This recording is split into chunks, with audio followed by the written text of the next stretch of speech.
What is going on, everybody? How you doing? Welcome to Talking Buffalo, your weekday daily driver for Buffalo Sports Talk and more. My name is Patrick Moran. Thank you so much, as always, for watching, for listening. However, you are consuming this podcast. Appreciate you guys very much. Big shout out to our sponsor for today's show, the law office of William Mattar. Heard in a car, call William Mattar, 444-4444. Call William Mattar today to get the compensation that you deserve. All right, we are here doing a Monday podcast. On the video side, I think we're finally live. There was definitely some issues with launching. It wasn't working earlier. I think it is now. I think we're good. I'm joined as usual by my buddy down there in Queens, New York, Joe from Queens. What's up, man? How you doing? Doing all right, man. Sorry for your technical difficulties. I got no. Sorry for a lot of shit going on this weekend. Yeah. This weekend has sucked my ass, man. As Joe's getting ready to tap his beer, crack that baby. What do we got there, by the way? We have an Ellicottville Brewing. It is an 8% IPA. It's a Cardinal El Dorado Mosaic hops. There you go with the can. I got it around Christmas, so it's a little bit older, but, we'll see. I like Ellicottville. It's a good beer brewery. Yeah, you give it a little quick taste test as we I feel like there might be a second coming for this. This might be a two-beer show? It's a small beer, so... All right, that's good. This is Tooch. What's up, Tooch? He says, is it a Joe in Queens, not Joe from Queens? Yes. Technically, it is. We've had this discussion before. I just like Joe from Queens sounds better. Yeah. Pat doesn't give a crap. He just doesn't want to rebrand it. And so it's Joe from Queens, even though I'm not from Queens originally, But whatever. Go ahead. No, I was going to say we're going to hit on something. Stop cutting me off, man. We're going to hit on Brandon Beane's free agent class history since becoming general manager in 2018. We're going to go year by year. We're going to run through the free agency signed. Actually, we'll call it off-season moves because a couple trades need to be included as well. The re-signings that he made.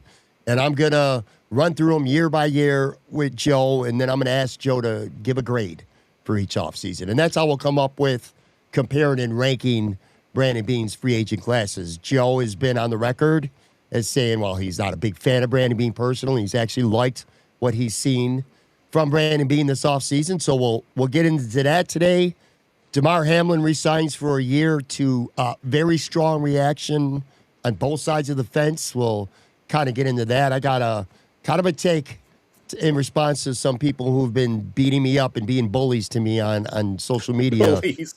Oh, poor you. On social media. So we'll get into that today. I get to take your toys and go home. Oh, they just bullied you. Go ahead. We'll get into a little bit of Sabres talk as well. We'll find out what Joe's got cooking in his next column that's going to be dropping on his Substack. Maybe by the time you watch or listen to it. Stop laughing at me. No, I'm not. Anyway. Someone just had a great comment that said I look like a soldier in the Colombo family in the chat. Who said that? Dude.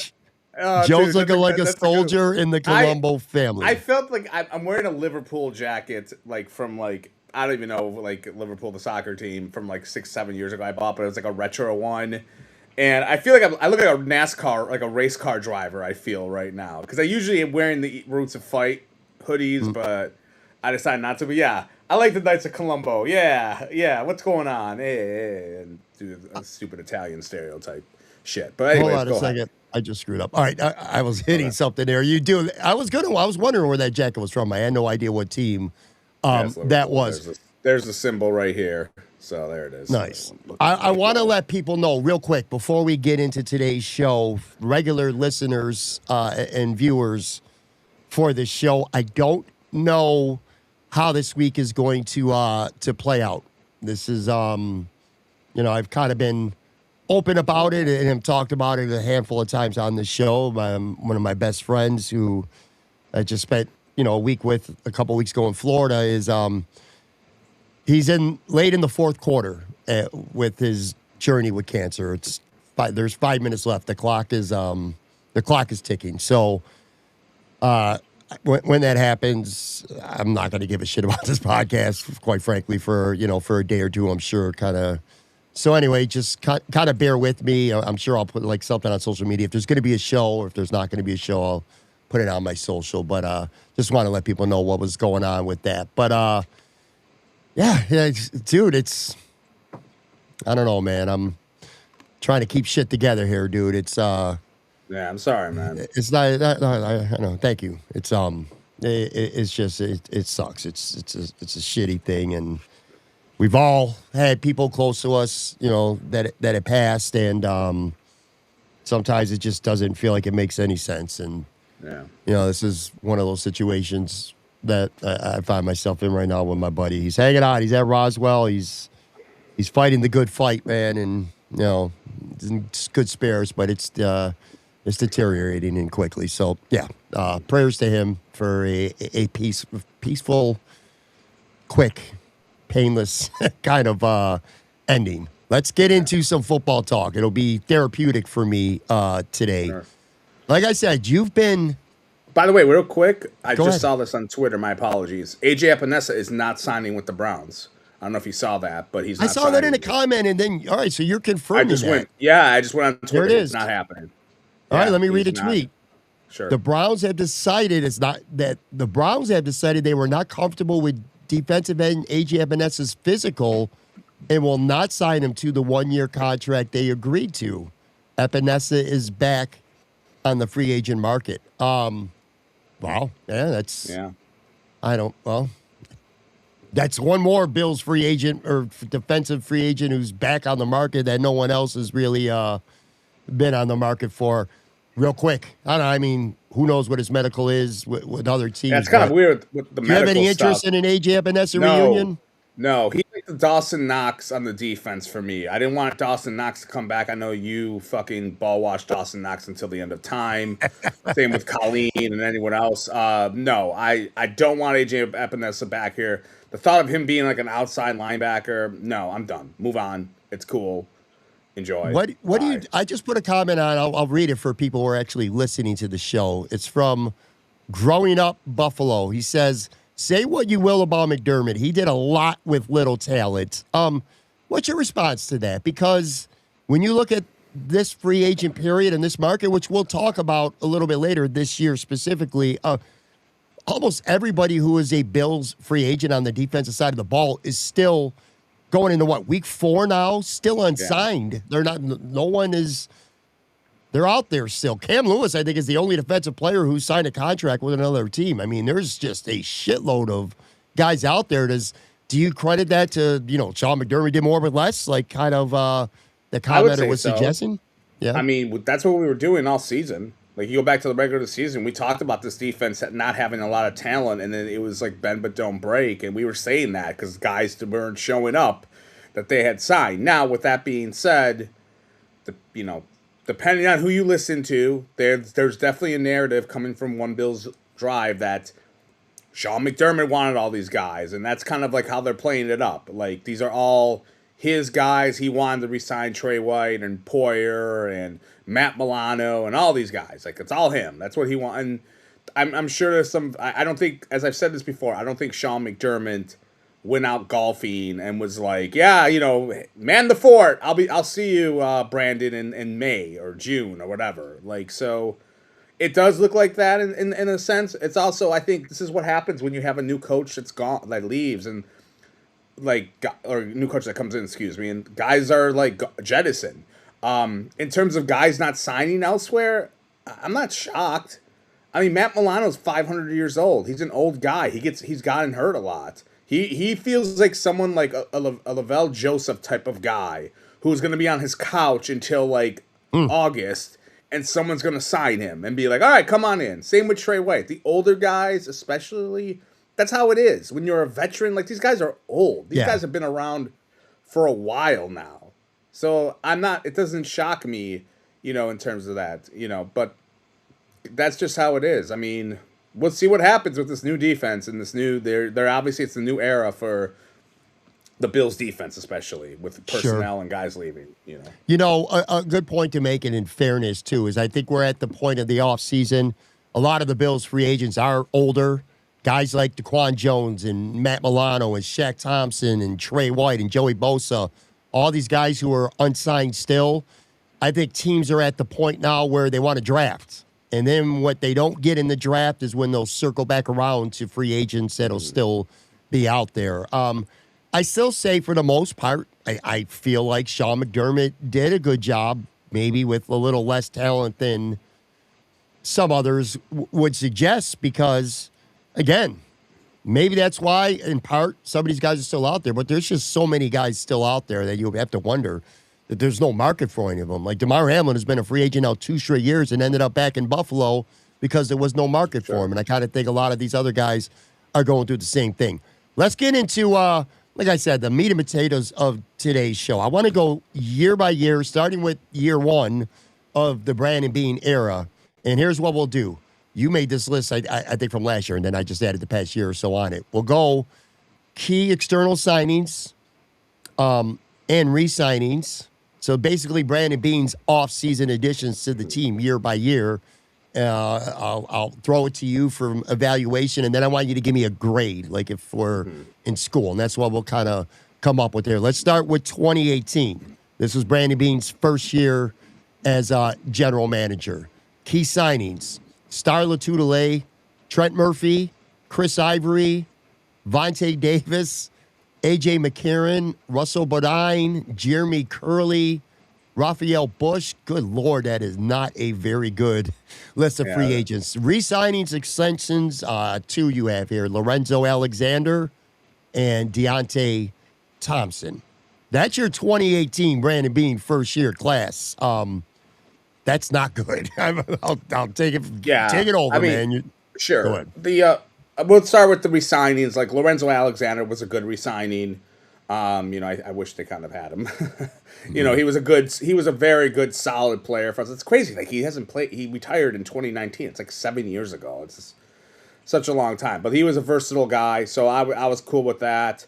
Thompson, I don't remember. I remember him a little bit in 2017, like doing some stuff, but not a lot, like with Tyrod, but I don't remember him at all in 2018. So whatever. Right. That was probably a depth sort of guy. The free agents, for me, like Star Latulippe, I give him a C. I know he was, you could probably talk a little bit more about him because you were not a fan of his, but the film bros all loved him and thought he was the greatest defensive. Well, they didn't think he was the greatest defensive tackle all the time. Dude, using hyperbole there. But they did stick up for him a lot. But that's a C. Trent Murphy, kind of the same. Like, he was a guy who came from Washington with like 10 sacks in a couple of years. Didn't do that at all here. Another C, I would say. Chris Ivory, don't remember anything he did here. I don't even think I don't remember anything about Chris Ivory. So, nothing. I guess an F, but it was probably a who cares signing. Vontae Davis, an F. I mean, the guy retired at halftime. AJ McCarron, they traded him in August, if I remember correctly. Like it was the 3-headed monster of him, Peterman, and Josh Allen. I think they traded him to someone. I forgot. I think I got like a 5th or 6th rounder. So whatever. That's not I guess a C, a D, probably a D. Jeremy Curley was terrible. That's an F. Raphael Bush, don't remember anything about him. So whatever, a depth guy. Maybe he had a special teams tackle. I'm sure you would have loved him since you love special teams. But Star and Trent were the big ones of this free agent class. And same with Vontae Davis. Like, Vontae was a big deal. He was a 1 year. He was supposed to be. The guy, I think it was like a $7-8 million deal. So, not great for me. And I'm sorry. The film bros like Trent and Star. I don't. Right. You tell me. You're a film bro shit. now. No, well, I don't really have much to add. It was a pretty shitty year, probably like a D. I would grade that overall offseason a D. But I would also preface this by saying this. They were in cost-cutting mode in 2018. They traded Sammy Watkins. They traded Ronald Darby. It was all about getting the quarterback, which Darius they did. too. And, yep. and they moved up and they got Josh Allen. The objective was to get the quarterback in 2018. They did. It was coming off a playoff season, but 2017, I think we all agree, it was kind of almost like a flukish playoff season for the Bills. And 2018 was, again, about asset management and getting back to good cap shape and, things like that. So it was a shitty offseason, but, you also got to be fair to Brandon Beane in that case and say, there was an objective and he kind of I give them credit a little bit then because they weren't trying to just double down from 2017 and go, you know what, let's go and try to make the playoffs again. They knew they sucked. Like that was not, like you said, that was not a great 2017 team. Right. They got in. It might have been Sean McDermott's one of his better coaching jobs, but they were like, look, we're here to get a quarterback. We got to get rid of, they traded a lot of, they were all about the quarterback. The one thing I'll say this, and this is like back then, like when you were going through it, was Josh Allen was terrible as a rookie. He was bad. Like he had like maybe one or two good games. They did not do him any favors. He had terrible weapons. And I remember during that season, I remember being like, these idiots are letting this guy die, because it's baptism by fire. He's got no one to throw it to.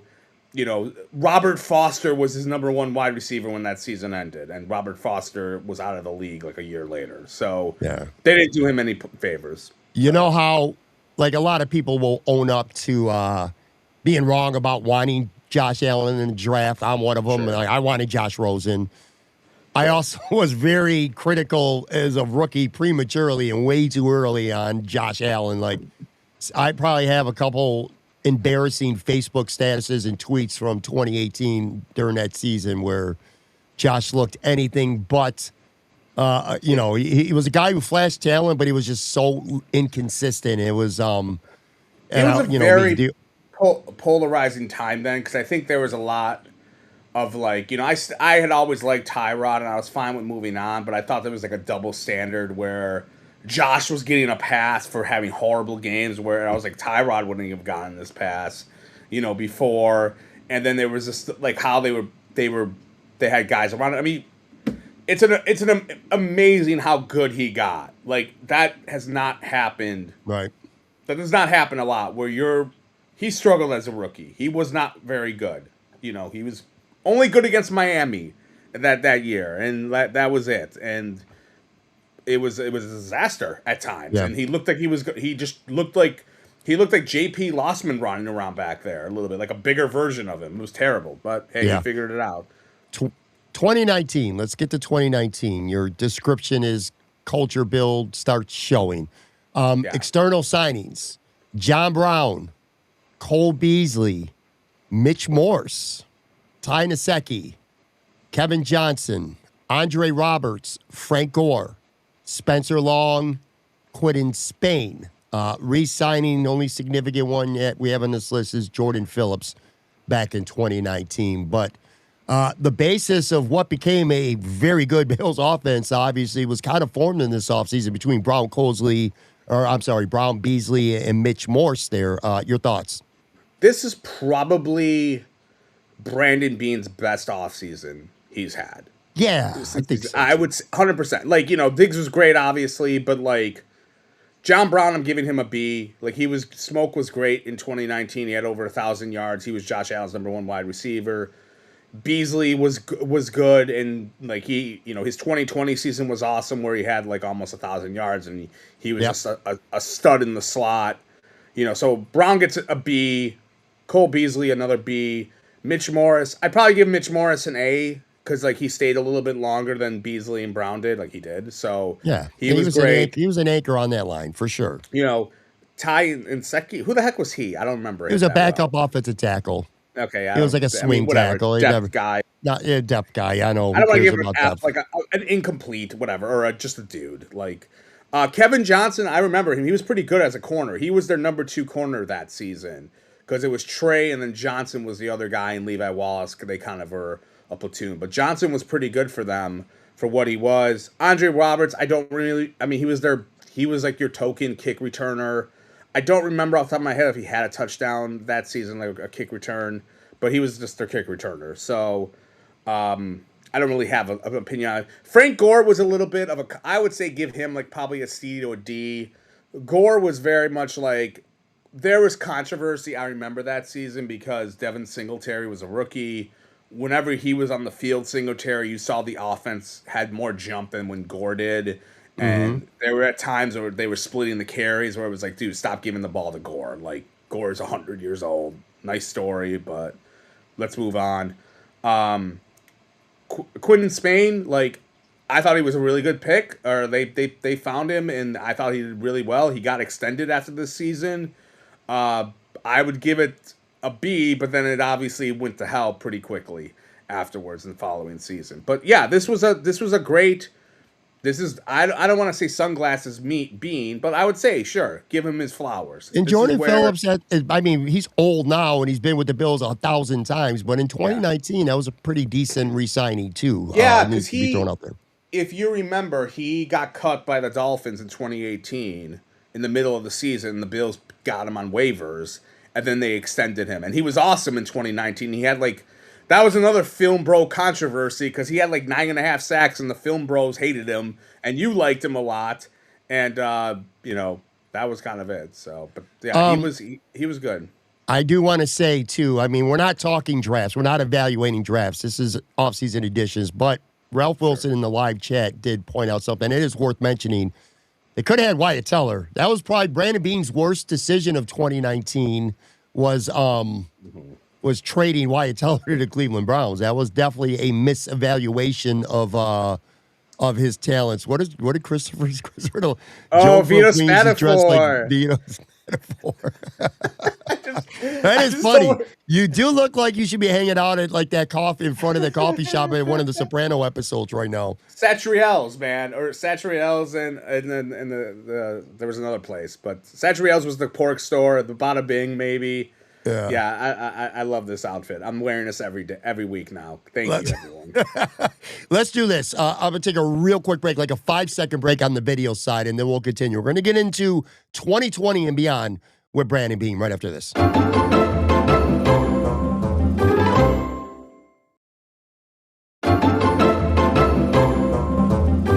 Back with more Talking Buffalo, sponsored by William Mattar. Growing up Buffalo, Joe's gimmick is getting over tonight, man. If you're listening to the show and you might want to at least put on the video on YouTube for just a few minutes anyway. Check out Joe's gear. For I look like a button, as they call it in the mobster terms, or a NASCAR driver, I would say, like a pit person. Let's get in. All right, so the 2020 Bills offseason, and again, we're going to include trades because key players are added at times on trades, and this was certainly one of them. Externally, Stephon Diggs. So that was a trade, but not a free agent move, but an ad. Mario Addison, Vernon Butler, Quentin Jefferson, Josh Norman. I got to say this. Josh Norman was cooked by the time he got to Buffalo. He was not good. Anyway, A.J. Klein, who would haunt my dreams for the next 3 years. Tywan Jones, special teams stud.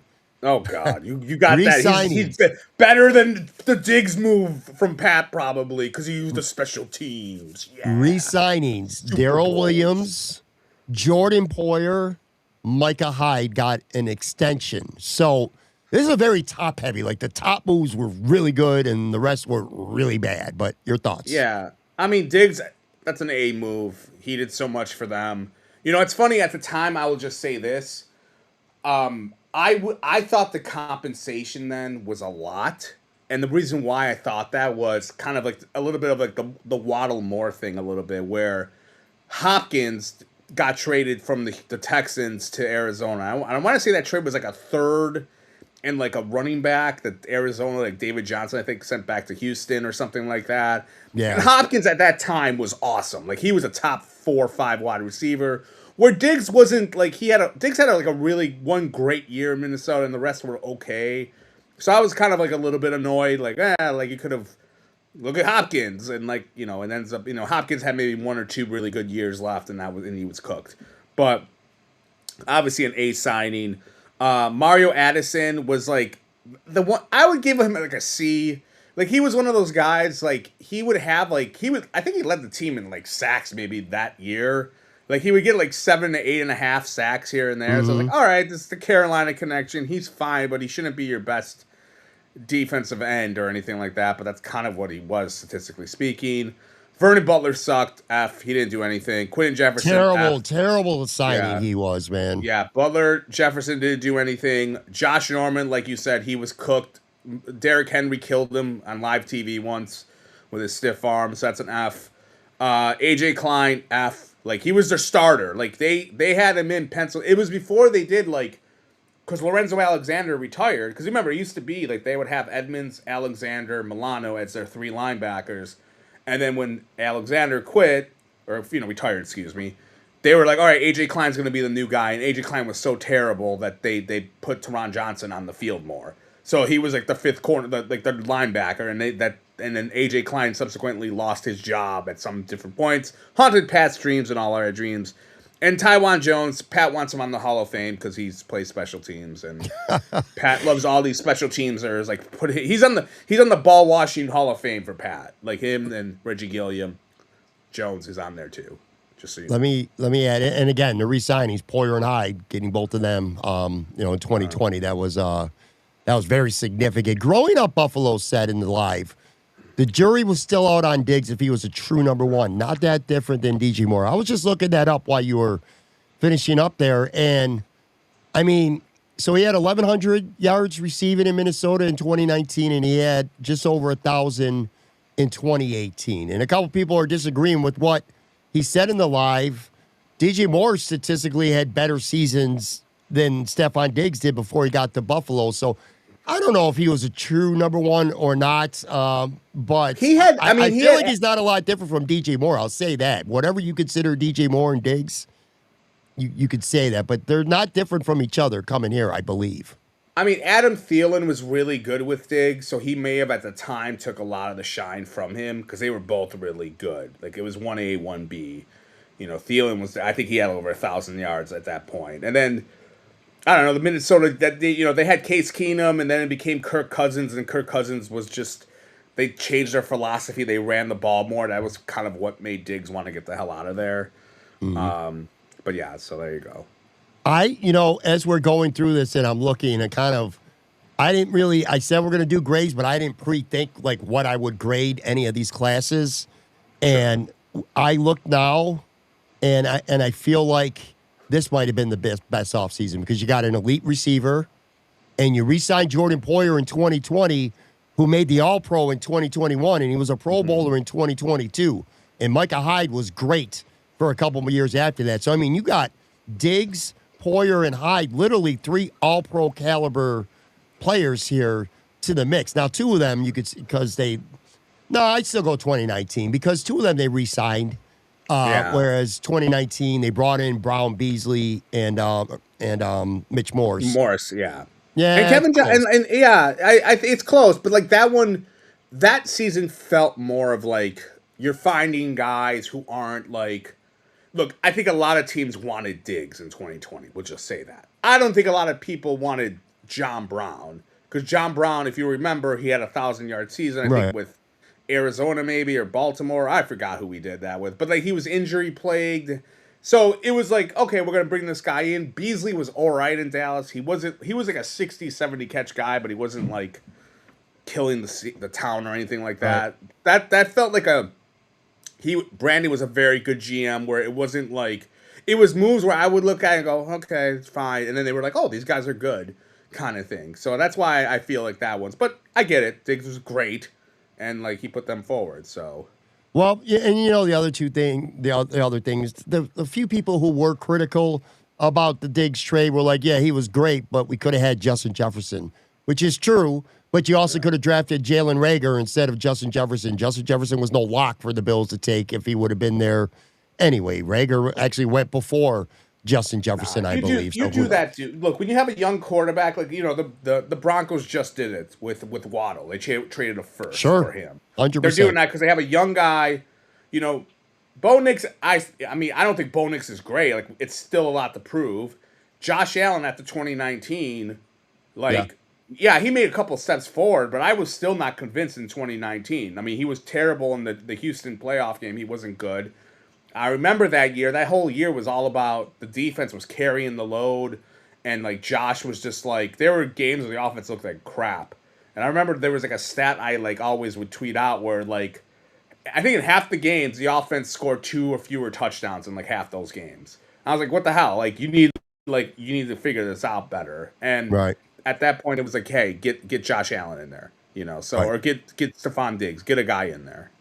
2021. Again, the Bills get to the AFC Championship game in 2020 before losing to Cleveland. And 2021 offseason, externally, they add Emmanuel Sanders, Mitch Trubisky, Matt Hawk, Jacob Hollister, re-signings, Matt Milano, John Feliciano, your favorite player of all time, Oh God, Darrell yeah. Williams, and Levi Wallace. Your thoughts? All right. Well, a couple things. This offseason at the time, like, so they lose against the Chiefs in the AFC title game. The vibes are still great. We're all happy. And then all of a sudden, it's a bit of this, like, what do you do? Oh, we're going to bring it back. And it kind of, in hindsight, it pisses me off because what's been Brandon Beane's MO for the last, like, this offseason? Complaining constantly about Josh Allen's contract. Keeps complaining about it. It fucking doesn't get mentioned all the time. This was his going into his 4th year. You still had the rookie contract. And it's like, at this point, you should be like, F this. He's cheap. He's the man. Let's go all in. Let's trade our picks. Fuck Boogie Basham. We don't need to draft Boogie Basham. Use that 2nd-round pick and go get an edge rusher that's established or whatever. Right. Do something. And they do none of that. And this offseason, like, Emmanuel Sanders, it was a C. Like, he was all right. He was good. I remember he was good the first month of the season. I liked him. Then he tailed off. He didn't really do much of anything. Trubisky, I don't care. The punter, I don't care. Holster, I don't know. Was that the clothing store, Jacob Holster? I don't know. I think he was like the 9th string tight end, maybe. Yeah, And then the re-signings, Milano, fine. Feliciano, I never was a fan of. Like, he was just... Chris Jones ate him alive every time they played the Chiefs. Darrell Williams overachieved in 2020. Like, he was a Carolina guy. He did well. I do remember in 2021 he kind of fell off a cliff and he actually lost his job to Spencer Brown, who was a rookie at that point. Levi Wallace was one of those. I don't have a. I always felt like everyone wanted to get rid of Levi Wallace. You probably felt the same way, maybe. Like, all right, why do we keep bringing this guy back as the number 2 guy? And he kind of stayed on for a little bit too long. And he would have been like he would have been good as a 3rd or 4th corner, but they always had him as the 2nd guy next to Trey. And I was like, ugh, I wasn't fond of that. But. Right. This dude, I don't really have much to add. This class sucked. It was not good. Yeah, At it was local not good. news. And just real quick, and it's going to be one of those, like, if they don't win, or whatever, it's going to be one of my bigger off seasons I will point back to when we're old and gray and we're like in our 70s. I'm talking Buffalo. I was going to say, I'm already old, getting fucking old and gray, man. Yeah, but in our 70s, I'm going to be like, dude, you guys should have went for it. Like, you had a rookie contract. You like, what the fuck were you doing signing Emmanuel Sanders and calling it a day? Like, you should have been active, you shitheads. Okay. Joe, or local evening news, is Joe from Queens cosplaying as the Earl of Bud? He looks like he could be WWE Spirit Squad. Yeah, the Spirit Squad, yeah. Mitch, Johnny. If you were green, if you had green on, if that was green instead of red, you absolutely would look like you belong right now in the Spirit Squad. 2022, a big swing. Von Miller. Then you got Tim Settle. I'm annoyed about Tim Settle to this day. DaQuan Jones. Jamison Crowder. O.J. Howard. Man, I thought, by the way, I got to add, I was so excited about the O.J. They signed O.J. Howard on the same day as Von Miller, too, because I remember the story broke with them together at the same time, and I was very, very excited about O.J. Howard. A former first-round pick as a tight end. I really thought he was going to be a big deal in this offense. And then Roger Saffold as well. Re-signings, Harrison Phillips, although I think he left shortly after. Ryan Bates. So there's your re-signings. But obviously the big one is Von Miller. Thoughts on these guys? I mean, Von Miller, like, I love the signing then. It was one of those, oh, he's a name. We all have heard of him. He was great with the Rams. You know, in hindsight, maybe we should have been more cautious. Like, yo, this guy's 32. Do you want to be giving this much money to someone who's in their they're 30 in at 32? Definitely would be the biggest what if in terms of what if he never got hurt and blew out his ACL? What happens that season? Because he was cooking, he was really good the first couple of months, and then fucking Detroit happened and he's out, and that sucked. Tim Settle didn't do anything here. He was here a couple of years. I know he's done well elsewhere. So Miller, I give him, it's a tough one, but I'm going to say like a C signing, like a C, because he got hurt. That's a C.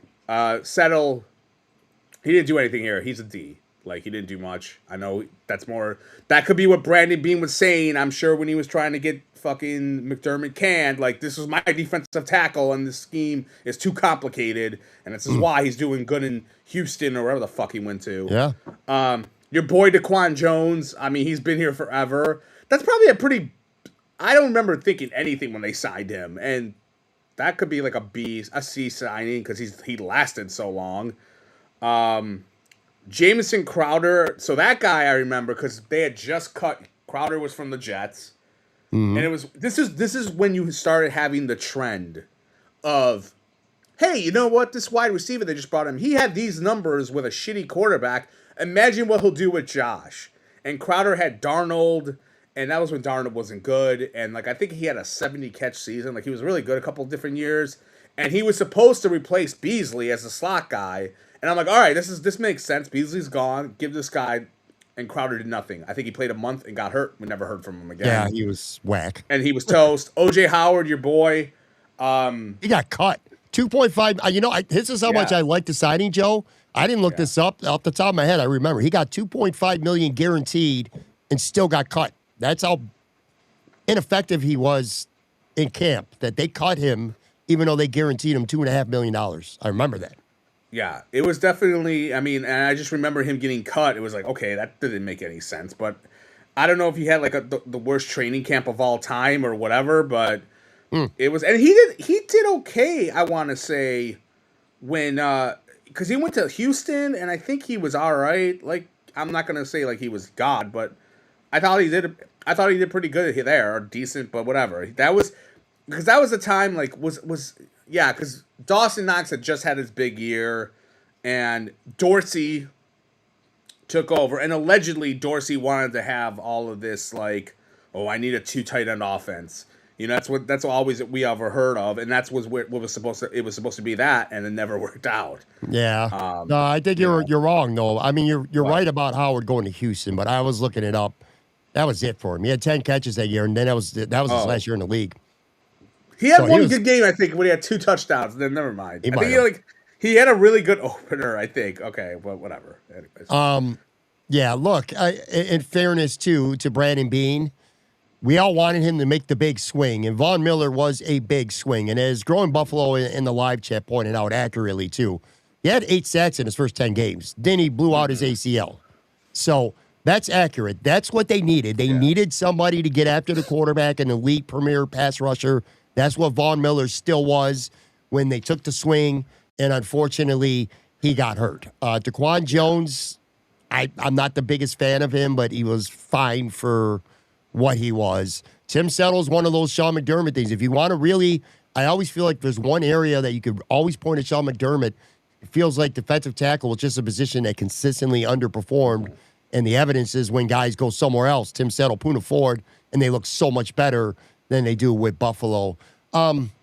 This class, I still say 2019 and 2020 is better, but I do give Brandon Beane credit for making the big swing we all wanted him to. You just said 2021 that you would look back and be the most pissed off that Emmanuel Sanders was their big signing. Well, Von Miller's a big swing. So yeah. Also, Roger Saffold, he sucked. If you remember him, he came from the Titans.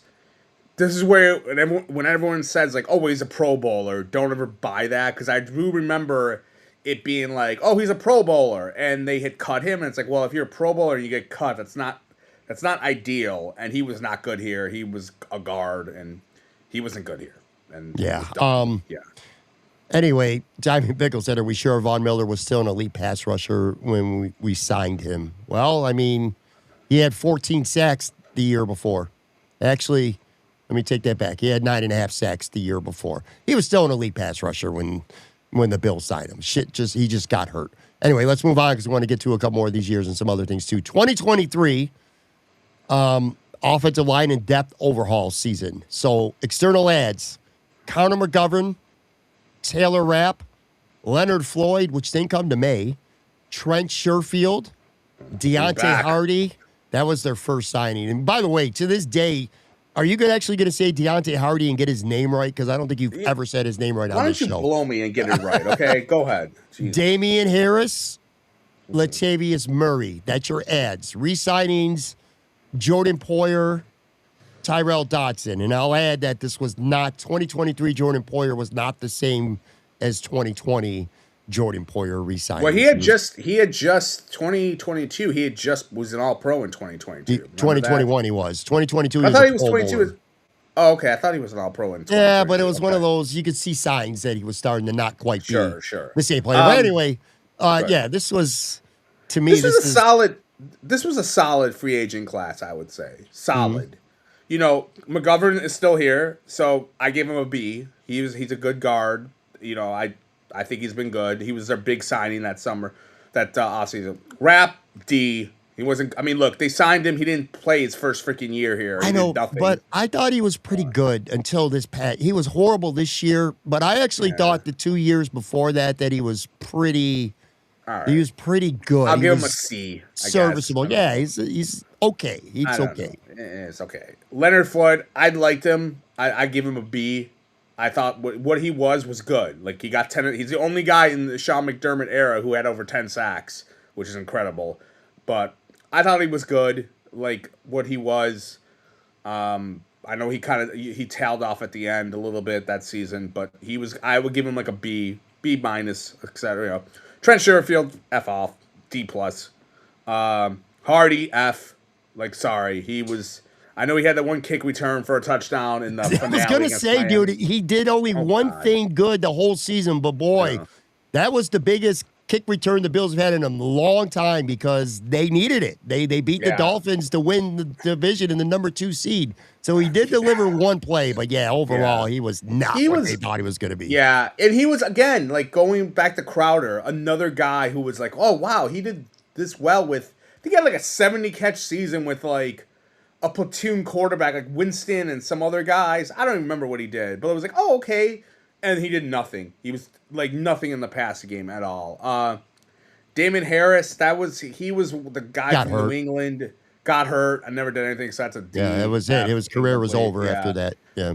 Murray didn't do much of anything. D. He was okay. Then he hit the wall though. Like he really looked old in the second half of the year. I remember Dirt Sheet Dunn did a profile piece on him, and it was a good one, but he didn't do shit here. But I digress. I mean, it was a solid offseason, like with the McGovern, Rapp, Floyd. I'll give you that.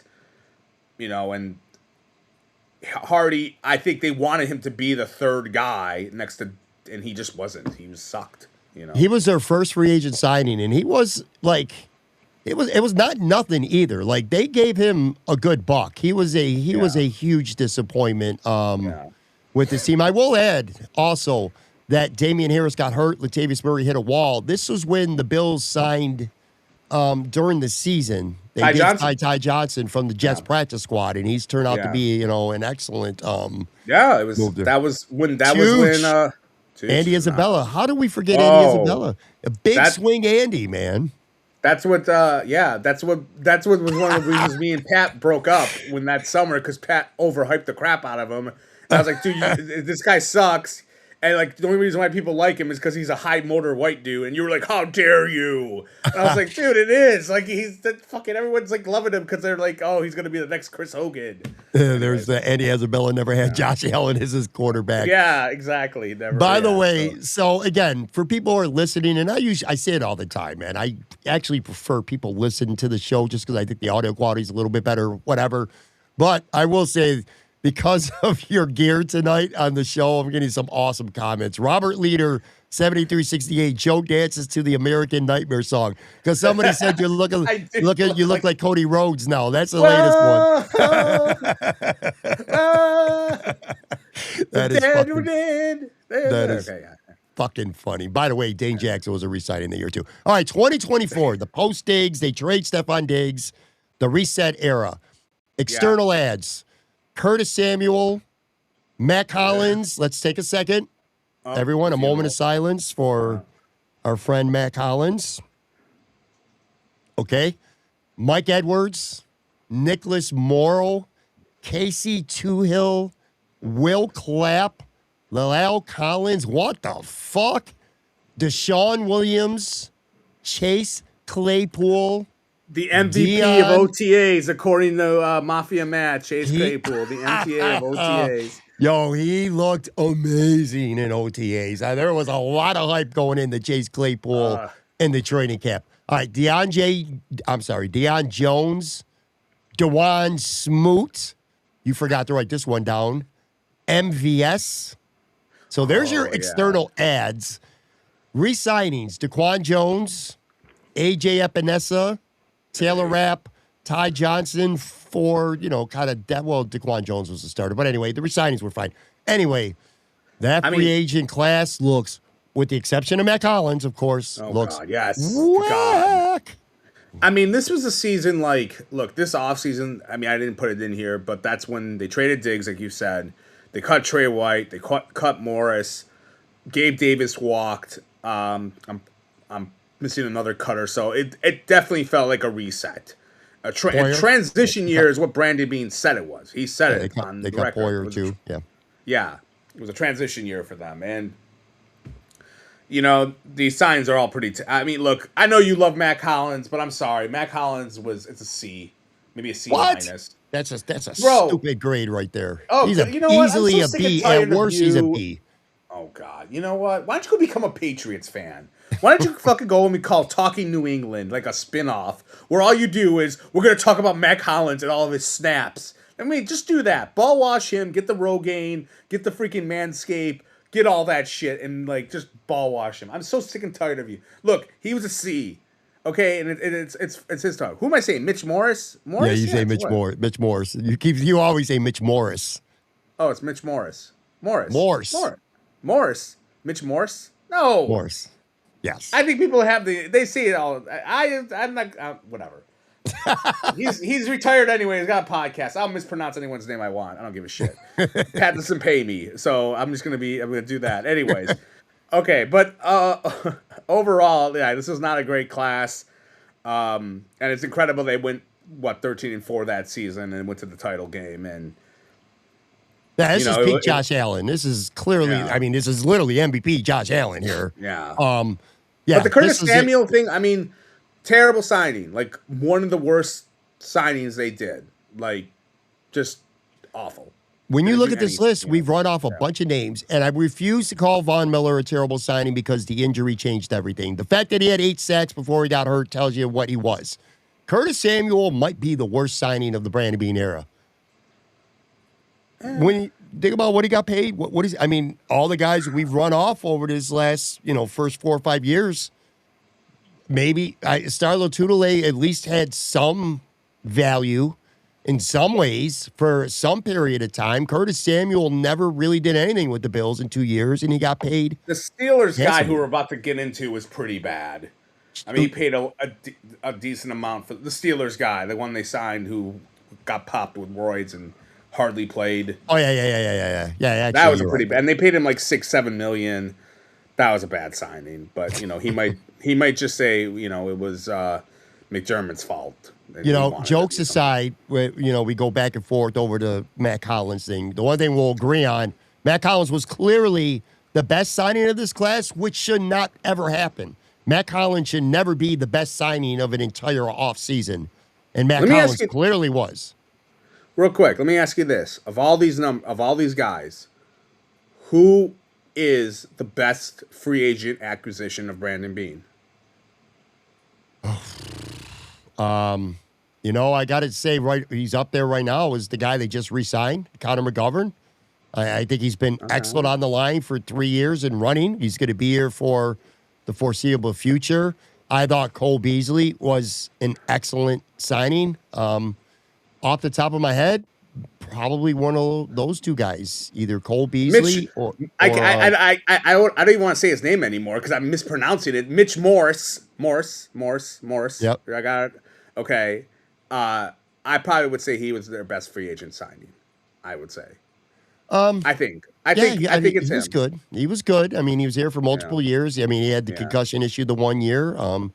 Salary cap victim, when they reset, to your point. He's in the mix. Yeah, Morse, Beasley, Connor McGovern, probably those would be the three best. And again, I feel like Curtis Samuel is probably the second worst because let's do 2025 now. Mm-hmm. Joey Bosa, Larry Ogunjobi. Yeah, he's the worst. Yeah, Laviska Shenault, Dane Jackson, Shaq Thompson, Trey White. Shaq was good. Derek Forrest.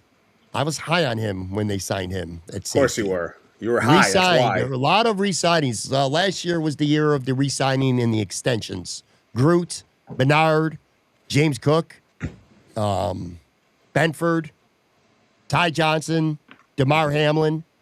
They did trade away Kyrie Elam, so they got a pick for him. So anyway, there you go. 2025, last year. Mixed bag, I would say.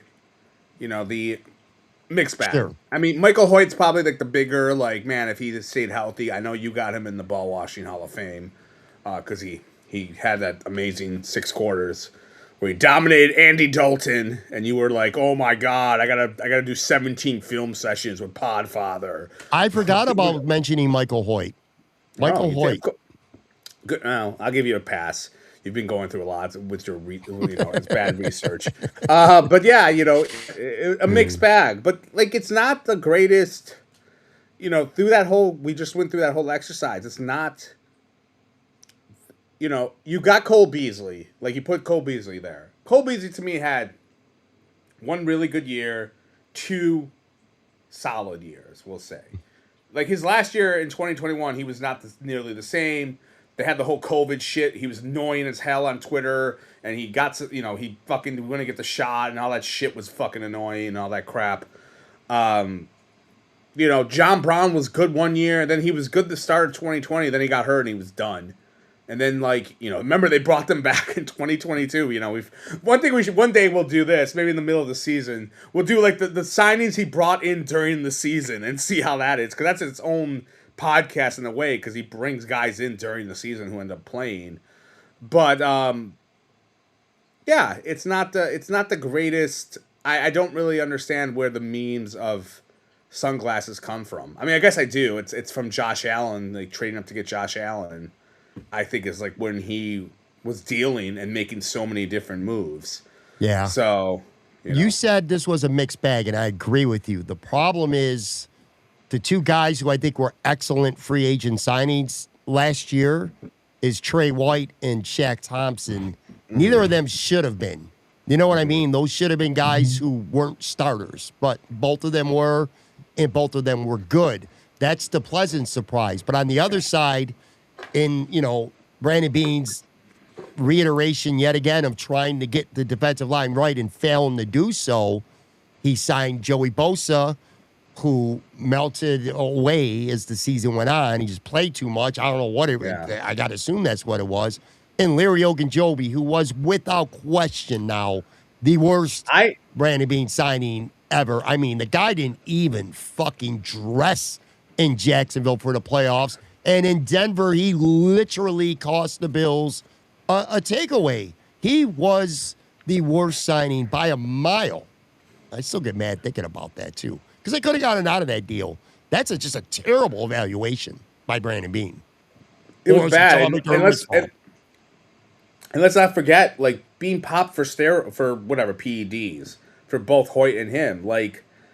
I'm sorry. It's one of those things that I don't think gets talked about enough. About if you're bringing up the miscues. You signed 2 guys who, don't freaking who you're gonna lose for 6 weeks, and then one, and I don't know what happened. Like in terms of like, did it affect them during the season? I mean, it is kind of interesting that Hoyt gets, ACL injury right away. Like, was him not playing or practicing like for 6 weeks? Like, did that affect him like for getting hurt kind of in a way? I don't know. I don't remember how the injury looked. You might remember it better.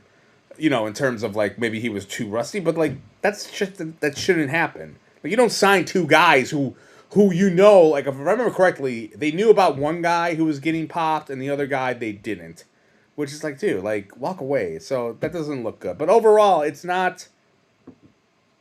not that great, to be honest with you. I feel like we need to also factor Nyheim Hines into this and him being given like 12 touches for a third round mid-season. pick. That's what we'll do. You know what? Yeah, that was in season. I mean, that's in season. But maybe down the road we'll do an in-season wrap-up and we'll see what he did during the season. Because you're right. Like, that trade didn't do... I mean, he had the 2 touchdowns in that New England game when Hamlin, after the, Hamlin death against the Bengals. But, like, yeah, like... I have a we'll see what happens. Go ahead. I have a take based on what Ralph Wilson said. So I guess you say I steal takes all the time. I'm going to steal one here. Sure. Ralph said McDermott had a better offseason his first year here. He got Hyde and Poyer. He did. He got Hyde. He got Poyer. They drafted Trey White. They drafted Deion Dawkins. They drafted Matt Milano all in the first year before Brandon Beane had any power on this team. So, yeah, I mean, that's an interesting point. We don't really need to get into this year because free agent class because we don't know what they're going to be. Like last year, in April, we would have been like, oh, Joey Bosa is going to be great. Larry Ogunjobi's really going to help this team. You know what I mean? So we don't know. I think as we go through this, though, Joe, this exercise, and we agree 2019, 2020 were the best 2 classes, I think, that Brandon Beane has gotten for sure. What order of those 2? That's up to you. And I think 2024 was the worst. Anyway, and 2018 was really bad too. But my point is this. I look at Brandon Beane's job in the offseason with acquisitions. Stephon Diggs, the trades, that was a great trade. But in terms of free agents, I think it's been like so-so. I think what Brandon Beane's done a good job at overall is re-signing guys. Like getting Poyer and Hyde back in 2020 was a W. Connor McGovern this year, I feel like he's going to be a big W. I think, James Cook last year, he wins the rushing title. I think they've done a good job at re-signing their own. You don't necessarily agree with that. No, because I think re-signing their own has handcuffed them from doing other things. In terms of being active more in free agency. I've told you this before. I feel like at times Brandon Beane wants to show off to people like, oh, look, we've developed this guy. Let's extend him. I always bring up Shakir. Like, look, and I've said this before. I like Shakir. I think he's a very good wide receiver. But I think a lot of other franchises would have let him go and be like, you know what? We'll find a 4th or 5th rounder somewhere else. And I feel like, and he'll replace his production, whatever. And I feel like they don't do that here. And I feel like any time someone has a pulse that's been okay, he resigns. I can name off the top of my head, Pat, the guys that they've drafted and let go. Like it's Gabe Davis, Tremaine Edmonds. Who else? Who else are guys who before they got to their first contract, like after they were rookies or they're drafted, and we're like, okay, like are they gonna sign this guy or not? There's like 2 guys. Like that's it. Because they are so in. I don't want to give them credit. Like, great, you re-signed everyone. Congrats. I can go in there and spend someone's money and be like, hey, let's re-sign this guy. I don't buy that, to be honest with you. I just don't. I think people like AJ Epinesa, Dawson Knox, guys that are like, why are you re-signing these guys? Like, just find them elsewhere. Like, these are not like, oh my God. Like, you want to extend and you want to re-sign core guys who are like game breakers. That's what you're saving your money for. And the rest are role guys. And I feel like he makes role guys into like the core. And it's not. It shouldn't be that way. And like some guys, like, yeah, Gregor Rousseau, fine, I get it. Defensive lineman, 1st round pick, sure. I don't know. I don't find that to be something that I want to put the shades on and the Brandon Beane, shades meme on and be like, hey, like not my anyways. Let's do this. One more real quick break. Right back literally on the video side. Damar Hamlin resigned, some strong reactions. I got a thought on that and we'll finish up with some Sabres as well.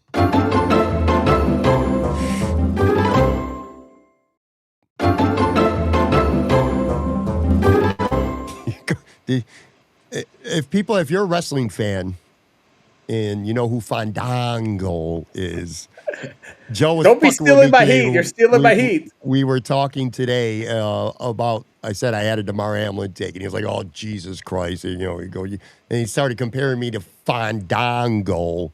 You can clap back at me with that. Fandango. All right, so Damar Hamlin resigned. I got to tell you, God's the honest truth. I this is not a story. I swear to God, this has actually happened. He re-signed Saturday, like early-ish, morning-ish, right? Saturday early afternoon, I should say. Mm-hmm. I get a text from my buddy Mike, who is a manager at Imperial Pizza. He sends me the link where Adam Schefter reports that Damar Hamlin resigns. You know what he said to me right afterwards? Two words. He says, "Fuck off." That was what he said. The only thing he said about Damar Hamlin in terms of the re-signing, fuck off. I thought that was funny. Anyway, I put up a couple admittedly sarcastic, borderline trolling memes of Damar Hamlin, having a little bit of fun. But the reactions on both sides of the fence, the Damar Hamlin truthers are loud. The Damar Hamlin haters are loud. There's no in between with Damar Hamlin. People either love this dude on the Bills or they fucking hate him on the Bills. Okay.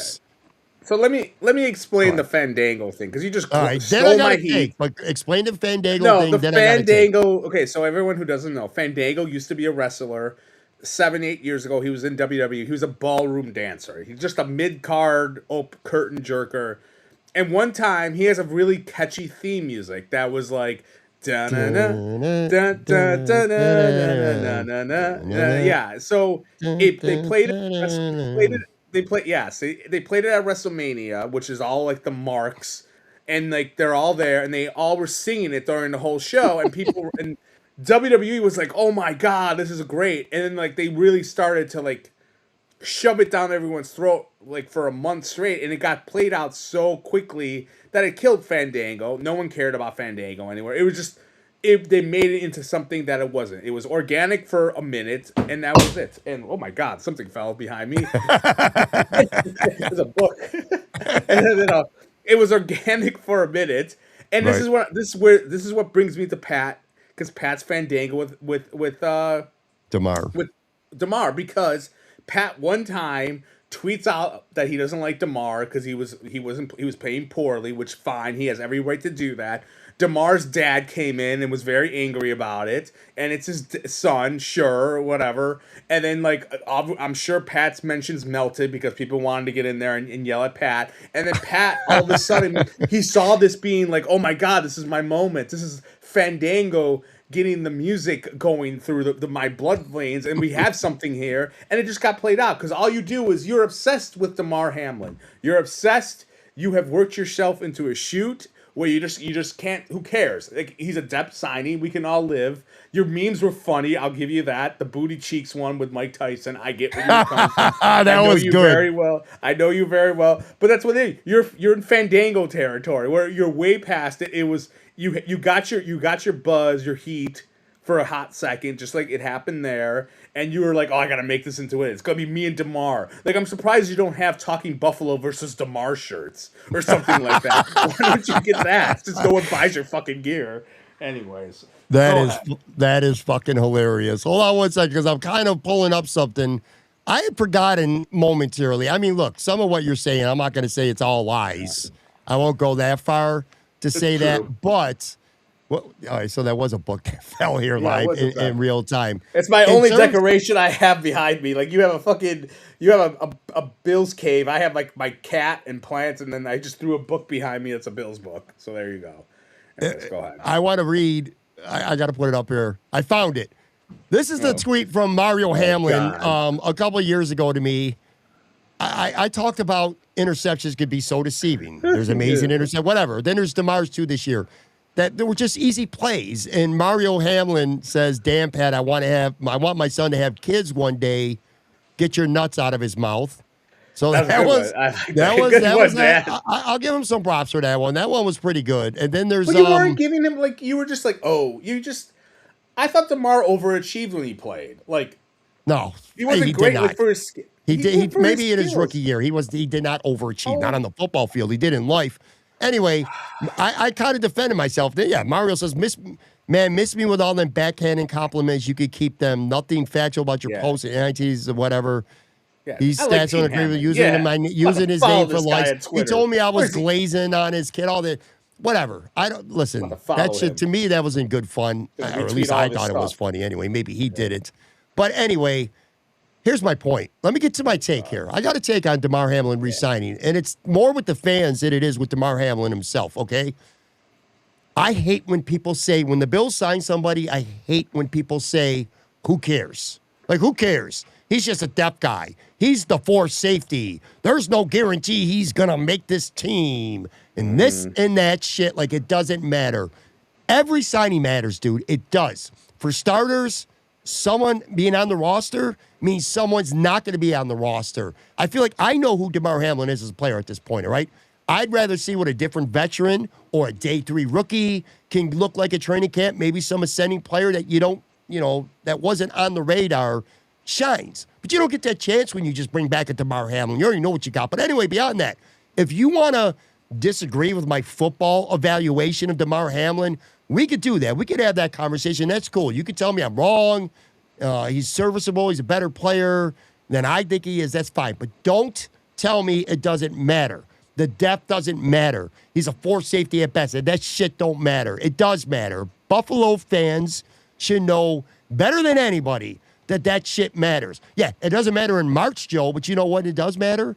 It matters in January when Dane Jackson and Darnell Savage come in for 2 plays and give up 14 points in a 3-point playoff loss. It matters in 2024 when Benford gets hurt, when Rapp gets hurt, and you got Kyrie Elam and Damar Hamlin out there getting smoked in the AFC Championship game in 2024. Or in 2023, new guy back again, Trent Sherfield, who you have to depend on to make big catches against Kansas City in the playoffs. So these depth guys that don't matter in March, they always end up mattering in January. And the Bills' depth at the most critical times has been probably the biggest reason why they haven't been to a Super Bowl yet. Literally. Or at least certainly one of the biggest reasons right now. Again, the Bills lost by 3 points against Denver. And all the turnovers and all that other shit, it all matters. But again, Savage, Dane Jackson, depth guys, 1 play each, bam, bam, touchdown. And we saw what happened in 2024. Damar Hamlin could not cover anybody. Kyrie Elam could not cover anybody, falling over himself. AJ I'm getting another beer while you keep going. Keep going. Get another beer. I'm just telling you, go grab another beer. I don't give a shit. Get another beer. Keep going. No, you see, because you call me Fandango and I'm doing it for a gimmick and all this other stuff.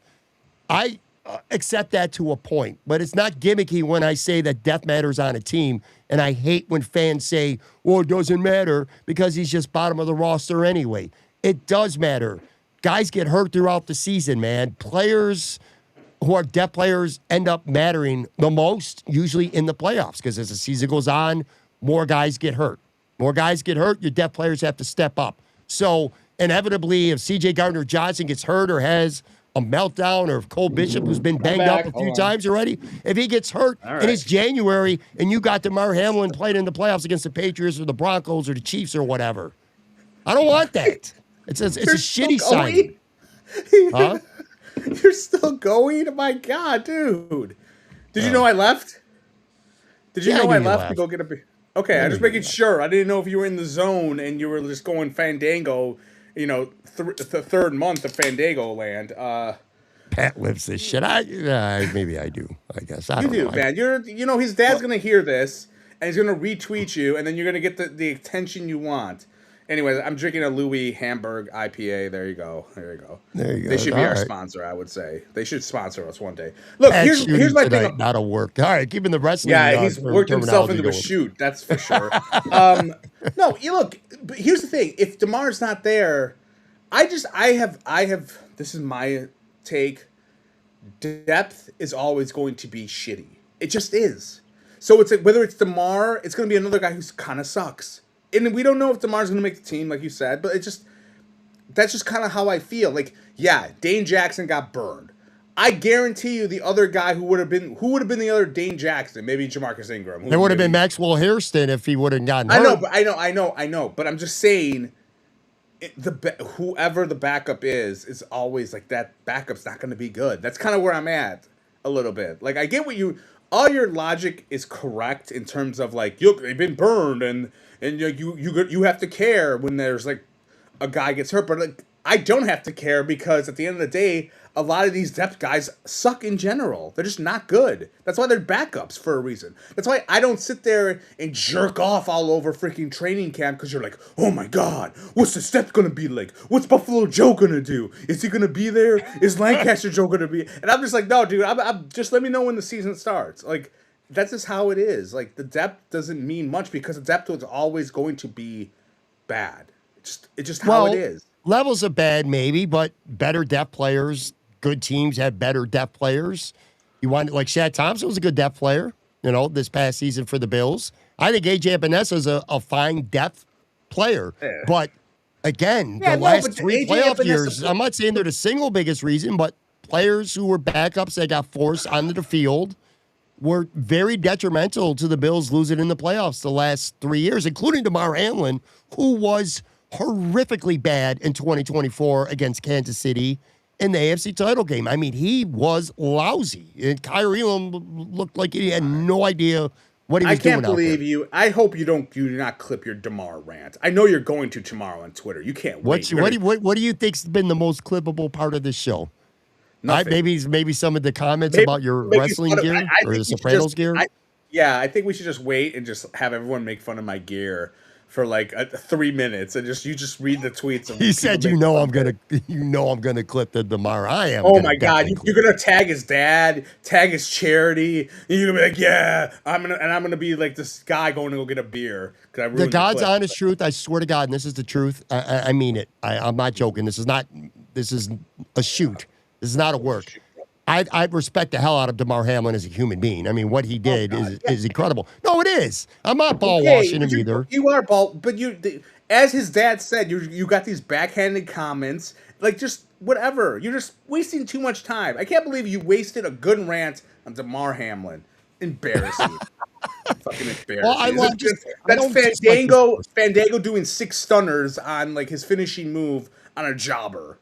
Come on. Do you agree with Joe at Joe John 531? This was his comment on one of my Damar Hamlin tweets. He says, and this is to me, he goes, "You're not funny or clever. You're a cynical, a cynical, sad little man who is bad at his job," in air quotes, job. And then he says, "You hack." I love it. I'm going to follow that guy after this podcast. Actually, a couple of my friends said that. That guy just earned another follower. Yeah, I told you the reactions were to Damar signing, whether it was to me or I mean, but you did get those impressions that you want. You got a lot of likes. I did. I don't know. Like I said, whatever. Good for him. I don't care. I'm sorry with the depth thing. I get that there's some there's your reasoning, but the truth is when he's played, he's been okay. And there's been some bad moments, but he's been serviceable. That's what you want in a backup. Someone serviceable. That's what you want. He was serviceable. He played almost all of 2022 when Hyde got hurt. He played almost all of 2024. And I thought he was his best football. As a rookie, his 6th-round guy. But now you hate him. And now you want him you hate him because his dad was like... I don't give a shit about his father. I hope his dad comes to Imperial and just steals your Imperial... They won't be your sponsor anymore because he steals it, and it's going to be on Damar's podcast called Damar and Dad. Doing all this too. I like the heart thing. Oh, you know what? You're just a dick. I'm quitting. I'm going to join Aaron Quinn. Me and Airball Quinn are going to have a podcast. I think Airball Quinn. Levi Mann 61 says, "I'd rather have Cam Lewis and Damar Hamlin." Absolutely. No brainer right there. Pat would rather have the crabs than Damar Hamlin at this point. Do you find it interesting, and I know at least some fans soured on Damar for this, do you find it interesting that back-to-back off seasons now Damar Hamlin has been a free agent, he's had zero market, and he ends up ultimately returning to Buffalo? He got paid basically peanuts last year, and I'm pretty confident it'll be the same this time as well. He did say outwardly that he'd like to play for Pittsburgh at some point, and they can't clearly you talk don't to have any Woke- interest in him, or he would have signed with them one of the last 2 years. Can't you talk to woke Rich Warren the seventh about Damar? Why do you have to bring me into this? I don't have like this giant opinion. Like, my God, I feel like you're yelling at your wife after this about Damar. Let's move on. This is every other thing we gotta fucking do Damar. Let's talk about the Buffaloes outside the stadium. That's what gave a lot of controversy this week. What's your take on those? I saw the rendering, but I didn't really take a long look at them. I didn't pay attention. I didn't pay attention to what people's reactions are. What are people's reactions to those renderings? What do you think? That was actually more polarizing than the bullshit you're talking about with Damar. I felt some people loved it and some people hated it. I liked the height of it. I thought it was cool. The design kind of looks like, I don't know, like the T-1000 fucked a Dinobot from Transformers a little bit. It's a little bit too technological for my taste. It looks like something that you would have inside a stadium where like the players are running out of this thing to like celebrate or something, like the introductions. But the nighttime version looked pretty cool, I guess.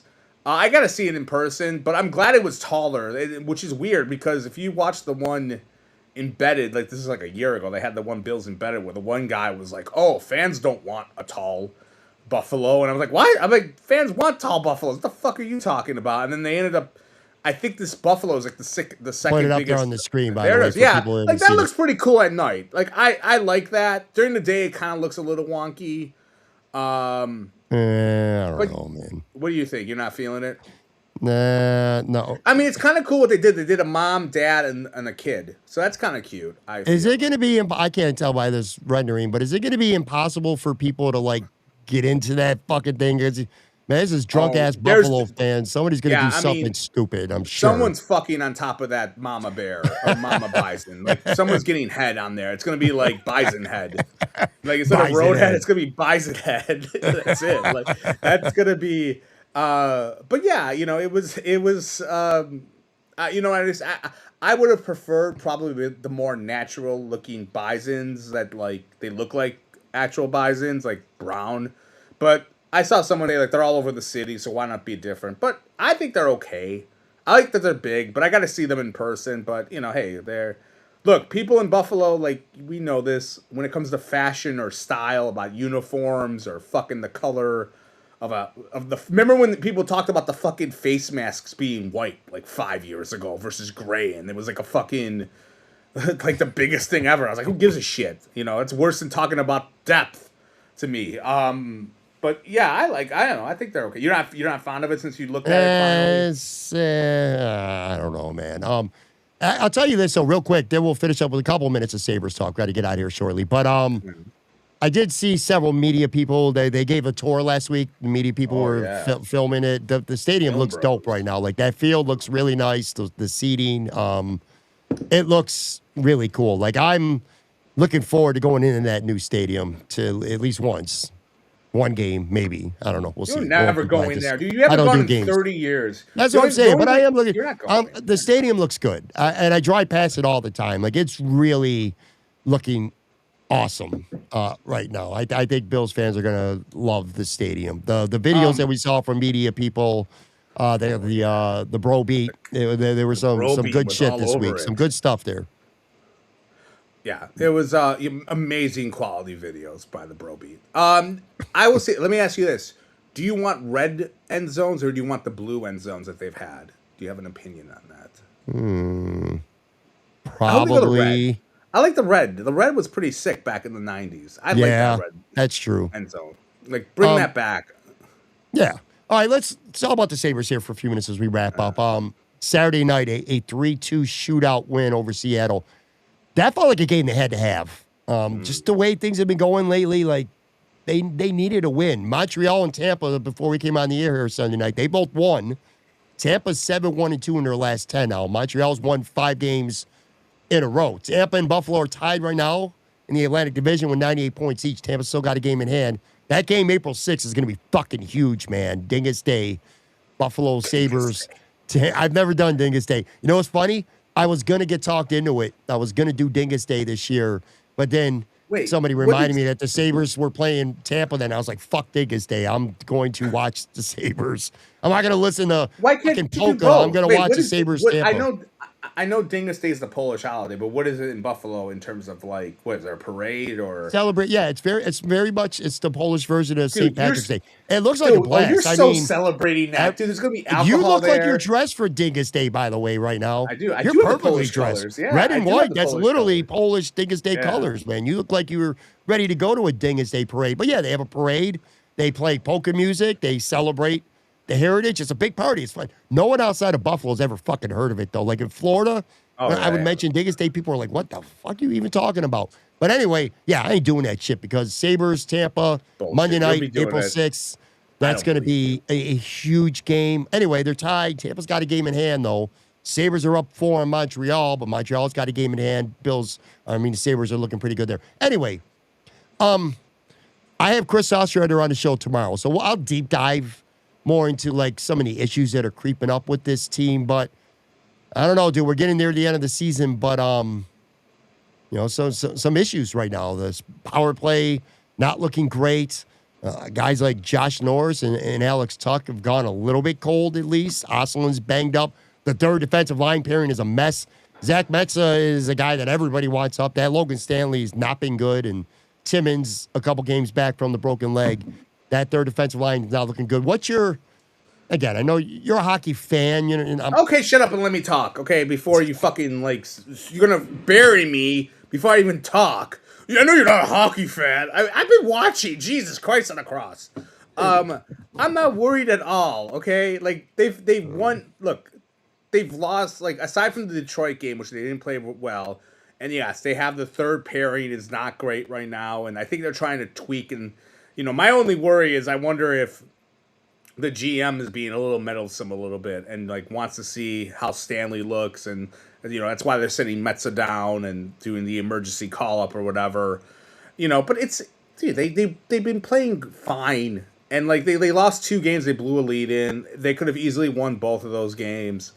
I'm fine with what they're doing right now. I think this is what happens when you have a condensed schedule, and that's been that way. I think they're a little bit out of gas and they need to kind of a little bit of a break, but they're going to be fine. I'm very confident in them. I'm not pushing any sort of panic button. Even if they lost last night, I would have been like, meh. Okay, look, it happens. I've seen this on Twitter. The 05-06 team, they lost 6 games in a row in the last month of the season or something like that. Whatever. It's fine. Just stay healthy. They do have to figure out the whole...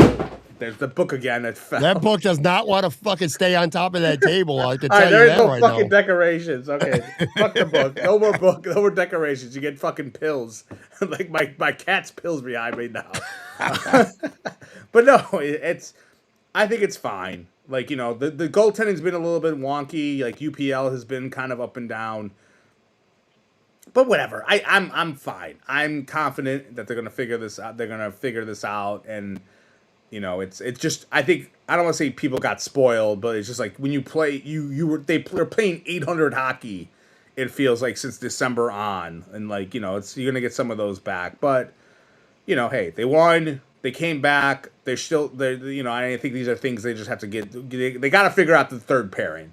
That's the only thing I would say I'm a little bit worried about, but I do think there's a little bit of, they're definitely trying, maybe Yarmo is tinkering a little bit with the blue line, especially the third pair. So Christopher in the live chat, the book falling twice. Phil Leotardo is somewhere hiding in Joe's house right now. Phil Leotardo, oh man, that's a Philly Sopranos, man. I know, but I'm trying to remember that reference with the book. Is that book about the Bills playoffs? No, Ralph it's Wilson actually, you know what? I'll promote it because it's a new book. It's called Farewell to the Ralph. It's through the Rochester Democratic Chronicle. So I think your boy Sal Mariano may have wrote part of this, but it just came out, and I haven't read it yet, but it's like a coffee book. There's some pictures in it. I haven't read it. And I've been trying to put it behind me, but it keeps fucking falling down. So I don't know. Fucking no more books. I can't have I don't have a man cave like you have where your wife wants you in there all the time because she can't stand seeing you. Let's end with this. So we've Oh, been here comes the promoting this Substack for a couple advertising. weeks. Yeah, All yeah. right. So, all right. Oh, So, look at that logo. No logo Joe still. Substack, Nope. he's been writing weekly, Monday, kind of like, what is it? Peter King. I almost said Larry King. Peter King type Larry King. of columns, man. Yeah. Good stuff. No, I'm genuinely, legitimately impressed. Anyway, if you're listening, Come on, start ball washing me. it's Dude, we need to talk at least 10 minutes because I have to finish this beer. So you better keep going. It's www.joefromqueens.substack.com for people listening. Go check it out. We've had some pretty good topics actually on the show over the last few weeks with some of the things you've written. Some people by the time they listen to this podcast will have dropped. What do you got coming up? So I'm glad you brought up Ostrander because you can ask him about this tomorrow. Me and him decided to do a debate where we ask each other, and the timing wasn't great now that I look back, but we asked each other like what who's closer to making to winning a championship, the Bills or the Sabres, which was something you asked me last week, which Yep. I didn't have a good answer for, and I was like, well, let me get Ostrander on because Ostrander knows hockey more than I do, and we went back and forth on it. We brought up some stuff, and I'm not going to tell you what the answer is. You have to go to the website to find out. But we debated that. I also, so you can talk to him about that. I also did a piece on being a bandwagon fan because you actually I'm stealing some of your topics, not your takes. See, I steal your topics, not takes. Like you steal Podfather's takes. You asked me last week about the bandwagon thing about the Sabres and do people not want you to be on the bandwagon? And Right. I found the piece that was kind of like the jettison of this, like where some guy from The Athletic kind of wrote about it, but I also kind of shared my own story about being a bandwagon fan when I was a kid. I think I talked about this before, but I rooted for the Cowboys after the third Super Bowl loss, which was insane looking back on it, and it was completely me jumping on the bandwagon because I was sick of the Bills losing. It lasted 2 months. I go over that in more details, etc. And I think the other topic I did was what the hell was the other topic? Find out tomorrow. Read the Substack. I think it was. Oh, you know what it was? It was about the wide receiver train, like with Casey Consuelo, Concepcion. whatever. Don't make him the latest guy that you mispronounce every time. Casey Concepcion from Rochester, by the way. Oh God, he's going. There's going to be a lot of ball washing for him.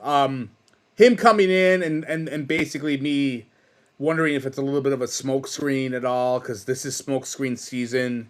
Teams do bring guys in sometimes for a smokescreen. And I think part of my thing was I'm a member of the wide receiver train, but I'm not I don't need a wide receiver in the first round. I don't. I'll take it if he's the best player on the board by far, but I don't know. I just don't. And I feel like sometimes it gets a little bit too. Let's look at. I kind of do some sort of. I do research, unlike you. I do research where I looked into who the visits have been over the last couple of years, and there's a couple of years where the Bills didn't draft anyone who made a visit, and so you shouldn't buy too much into that. And then I got my dad shots and all that sort of stuff. So I like the dad shots. The dad shots actually are the favorite parts of often are the favorite parts of my reading your column. You're gonna hate tomorrow's. You'll probably hate tomorrow's dad shots because I talk politics, so I'm sure you're gonna love that. That's gonna suck. So you can bypass that if you want. But it's been fun. I want to say too, the whole Casey Concepcion thing is the Bills are having a visit with him. That could be a smoke screen because maybe that gets the Bills want to trade down and maybe they could. If somebody thinks they're going to take a wide receiver, if somebody wants Casey Concepcion, a guy like that, I'll tell you this. I mean, man, the Bills are going to draft a lot of defensive guys. It's just that's what's going to happen because we talked about this last week. We're kind of going again. They just got no depth on defense right now at all. Any good depth anyway. But I'll tell you, dude, the thought of Casey Concepcion being a Buffalo Bill is very intriguing. And I know you're not really into the prospect much now. You're starting to, hear some about some of the guys, but this guy's kind of like a Stephon Diggs type player in terms of he's good on all three levels. He's not elite at any one thing, but he is He could be like Khalil Shakir, but a Khalil Shakir who works down the field a lot more than the Bills use with Khalil Shakir. I really think. Go ahead. My problem with drafting him or any wide receiver in the first round is I feel like he would be redshirted his first season here. And I don't want that. If you're going to get drafted in the first round, and I get why you do it for a wide receiver. It's cheap. It's inexpensive and all that sort of stuff. I get that. But what's he going to be? He's going to be the fourth wide receiver. He's going to be like, it's DJ Moore, it's Shakir, it's Josh Palmer. Maybe he could overtake Palmer. Maybe not. I don't know. Like I want, if you're going to get drafted in the first round as a wide receiver, you need to be that number 2, number 3 guy without questions. I don't want this guy to just sit on his ass and he's not playing at all, because I think that's a waste of having a cheaper asset. And that's my biggest issue is like, you're going to draft this guy to sit? Like, no, I want him to play like 60, 70% of the snaps, not come in situational. And they have they got your boy Dawson Knox. They got 2 tight ends. Like, I'm not down with that. I will say this though. If they did that, I don't want to say like the Brandon Beane shades meme would come out, but I think it would definitely make people think like, okay, Brandon Beane or Sean McDermott's been holding this back a little bit more because like, or they've been going for defense or whatever the case may be, and this is Brandon Beane's team, or this is Joe Brady's team where the offensive guy wants as many weapons as humanly possible, and I get that. I'm with that. I just think it's just tough for me to see this guy playing where I want him to play right away. And if you have a 2 tight end offense, you have a running game, and you have your pecking order pretty set, unless Josh Palmer, and you could be right. Hey, Josh Palmer could be hurt. And if he's hurt, then like he can slip in and, oh, thank God we have this dude. That's kind of where I'm at a little bit. But I'm not going to hate it. I'll take it. But I'm not politicking for it. I think I've told you this last week. I think they need a linebacker or a fat fucking Ted Washington type of guy inside. It's funny you say that because someone in the comments, as we're getting out of here now at this point, but someone in the comments I'm still drinking. We're not leaving yet. You better drink up quick because this show's ending in a few minutes. You better start chugging, get back into your 20s. And I enjoy my beers. Do you like to chug beers? Do you ever chug beers? Fuck no. No, someone told me, I knew a guy who could chug a 40 in one gulp. And he said the key to doing that was you had to breathe through your nose while drinking it, and you can chug it. So I never could do that. I cannot chug a beer. No, I like to enjoy my beer, and I'm not like you who drinks piss poor fucking Miller Lite and probably shots of ton of Bud Lights. I had a bunch of Bud Lights. I went to the hoodie on Rusty Buffalo on Saturday night, watched the Sabres game, and had a lot of beers, man. Where's Rusty Buffalo? West Seneca. Center Row. Why aren't they a sponsor? I don't know. How many sponsors you think I could have, man? I don't know. Like you're drunk. I would assume you could get I am a sellout, but I mean, you can only have so many sponsors.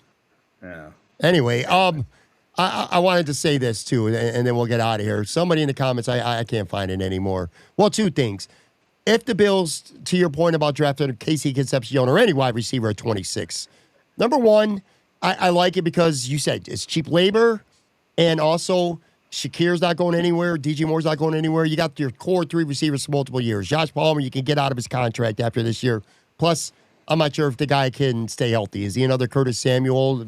It's kind of trending that way. But the point is, if they draft a wide receiver on Thursday or Friday, I think if they take one on day 2 as well, I think Keon Coleman's going to be an ex-Bill by the time the draft's over. I think he gets 100% traded on day 3 of the draft. I would be shocked if he didn't. And then to your point, someone asked if when are we going to take a defensive tackle?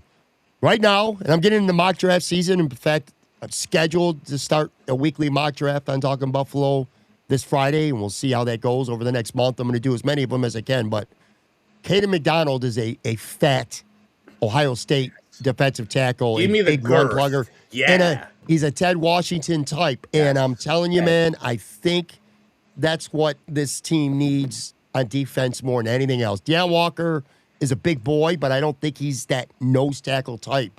He's more of a penetration type. I think he'd be better off with Ed Oliver. Anyway, if you can get yourself a big, fat gap-eating, run-clogging defensive tackle late in the first round who will make the linebackers better, who's going to help stop the run because the Bills have been terrible, the run defense, for a handful of years now running. That's my odds-on pick right now for the Bills as things stand Do you think now. I wonder if they're going to try to trade out and get more picks in the second round, maybe.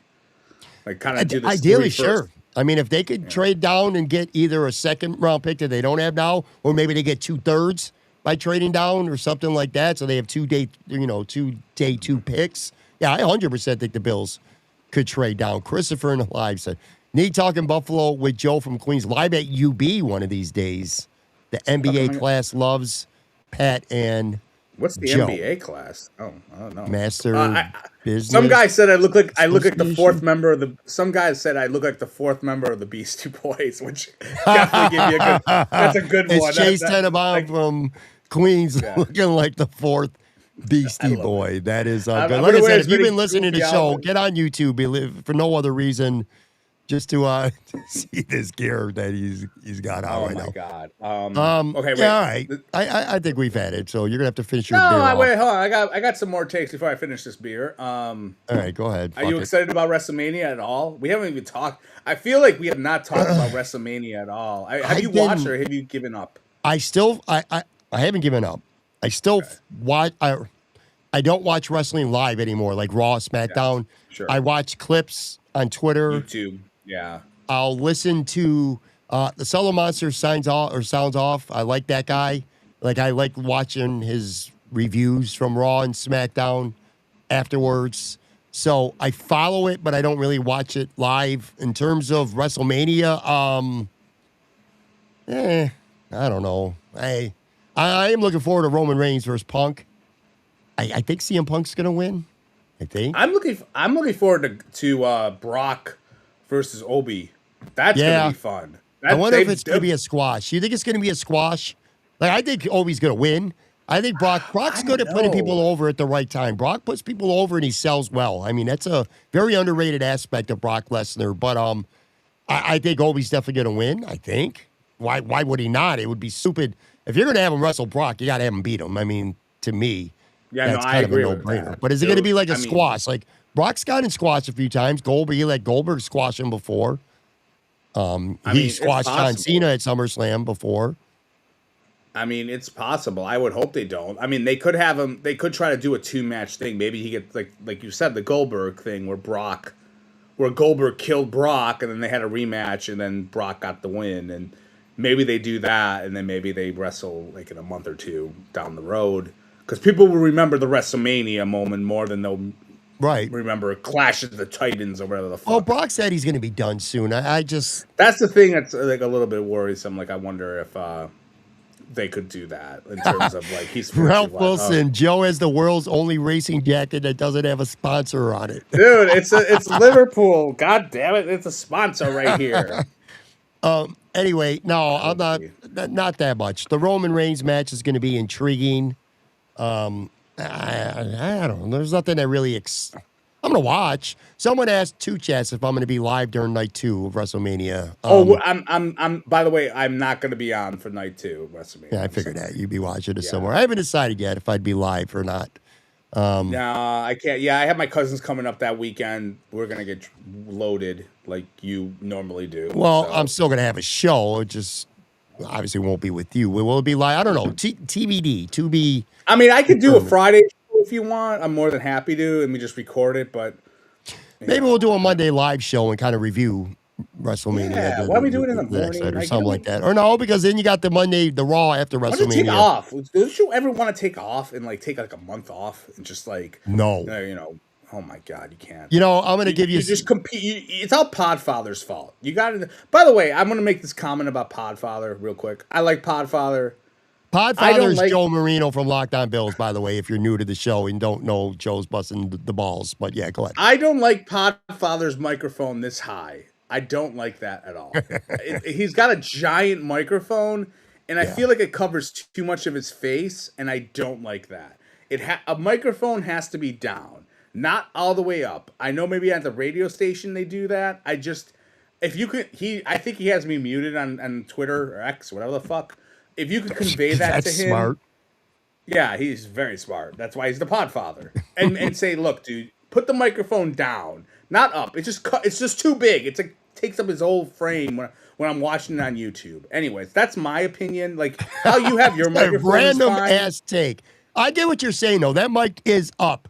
With those mics, it is huge. It's like literally takes up his whole cheek. I'm like, dude, what are you hiding from? I think it's called an EV320. I know Mike's pretty well, and it's a big mic. And because it's a big mic, it's got a big I forgot what you call it. Like this mic's a studio mic, but it's much smaller. Like you don't realize it, but this is kind of right on top of my mouth. Like I'm just a couple inches away from this. His is like that too, but it's a big. Yeah. I get what you're saying, and he's got like a great.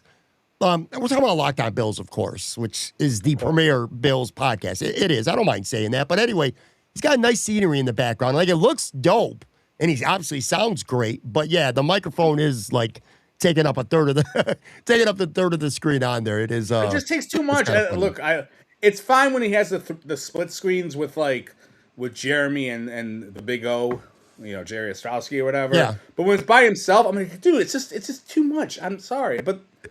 What do I know? I'm just a schmuck, and Podfather's God in your world. So, shout out to Podfather. Okay, I think I'm done with my beer. I was going to say I had a take and I completely forgot it. So on that note, it's definitely time to call it a day here. Go ahead. No, I was going to say you said about taking time off, and I said no way.